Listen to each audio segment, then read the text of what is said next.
ஈசன் அப்படின்னாலே ஈதல், ஈசன், வரத்தை, ஈசு வரன், வரத்தை கொடுப்பவர், எந்த விதமான சிந்தனையும் இல்லாமல் கேட்பவர்களுக்கு கேட்கும் வரத்தை கொடுப்பவர் தான் ஈசு வரன். சிவபெருமான் கும்பிட்டா நிறையா துன்பம் வரும், ஒரு அளவுக்கு மேலே கும்பிடக்கூடாது, இதெல்லாம் மூடத்தனமான பழக்க வழக்கங்கள். சரி, அப்படி இருக்கும்போது நாயனார்கள் எல்லாம் எப்படி இவ்வளவு துன்பமுடைய இருக்கிற அளவுக்கு இப்படி கொடுக்குறாருன்னா, அவர்கள் அனைவரையுமே கடவுள் நிலைக்கு உயர்த்த வேண்டியது தான் சிவபெருமானுடைய விருப்பம், அவருடைய செயலும் அதுதான். ஐந்தொழில் வல்லான்பாங்க.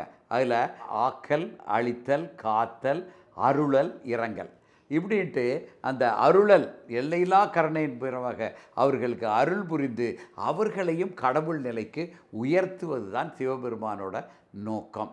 அப்படி இருக்கும்போது அவர்களுக்கு அந்த முழுமையான பக்குவம் வரல. 99.9 வந்துருச்சுக்கும் போது அந்த குறுகிய காலத்தில், இல்லைனா இதுக்குன்னு இன்னும் பல ஆண்டுகள் ஆகும், இல்லைனா இதுக்குன்னு இன்னொரு பிறவி கூட எடுக்க வேண்டியிருக்கும், அதுக்குள்ளே நல்வினை வரும், தீவினை வரும், இப்படி பல பிரச்சனைகள் வருங்கிறதுக்காக குறுகிய காலத்தில் அந்த கொஞ்சம் இருக்கிற ஊழ்வினை பயனை கரைக்கணுங்கிறதுக்காக கொஞ்சம் அதிகமான துன்பத்தை கொடுத்து ஆட்கொண்டிருக்கிறது தான். இதுதான் சிவபெருமானோட வழிமுறையை தவிர யாருக்கும் துன்பம் கொடுக்கணுமோ, சோதிக்கணுமோ, தண்டனை கொடுக்கணுங்கிறதோ சிவபெருமானோட நோக்கம் கிடையாது.